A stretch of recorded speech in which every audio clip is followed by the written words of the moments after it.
महाराष्ट्र प्रांतिक तैलिक महासभेची संघटनात्मक बांधणी अधिक मजबूत करण्याच्या उद्देशाने उमरगा येथील शांताई मंगल कार्यालयात आयोजित बैठकीत महत्वपूर्ण नियुक्त्यांची घोषणा करण्यात आली। यावेळी संतोषदादा कलशेट्टी यांची धाराशिव जिल्हाध्यक्षपदी तर ॲडव्होकेट विशाल साखरे यांची महाराष्ट्र प्रदेश कार्यकारिणीवर नियुक्ती जाहीर करण्यात आली।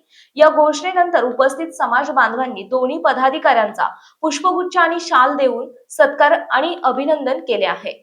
बैठकीस महाराष्ट्र प्रांतिक तैलिक महासभेचे प्रदेश उपाध्यक्ष संजय बापू विभूते यांची प्रमुख उपस्थिती होती। कार्यक्रमाच्या अध्यक्षस्थानी सिद्धाप्पा घोडके होते। यावेळी राजेंद्रजी लोखंडे आणि कपिलजी नवगिरे यांच्यासह मान्यवर उपस्थित होते।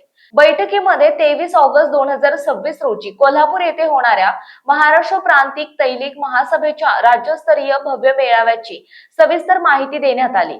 समाजाच्या शैक्षणिक, सामाजिक, आर्थिक आणि राजकीय प्रगतीसाठी सर्व समाज बांधवांनी एकत्र येणे ही काळाची गरज असल्याचे सांगत धाराशिव जिल्ह्यासह उमरगा तालुक्यातील सर्व 23 समाज बांधव, युवक, महिला, पदाधिकारी आणि कार्यकर्त्यांनी कुटुंबासह मोठ्या संख्येने मेळाव्यात सहभागी व्हावे असे आवाहन प्रदेश उपाध्यक्ष संजय बापू विभूते यांनी केले।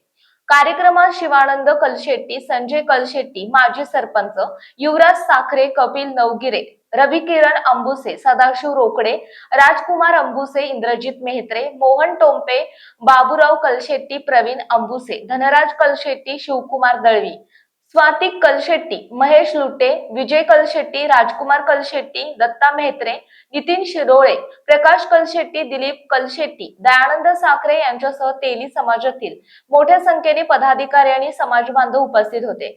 नवीन नियुक्त्यांमुळे धाराशिव जिल्ह्यात तैलिक महासभेची संघटनात्मक ताकद आणखी वाढेल, तसेच समाजाच्या विविध प्रश्नांवर अधिक प्रभावीपणे काम करता येईल असा विश्वास उपस्थित मान्यवरांनी व्यक्त केला। जीटीव्ही मराठी जनतेचा बुलंद आवाज न्यूज चॅनलचे मुख्य संपादक विशाल देशमुख, तालुका उमरगा, जिल्हा धाराशिव।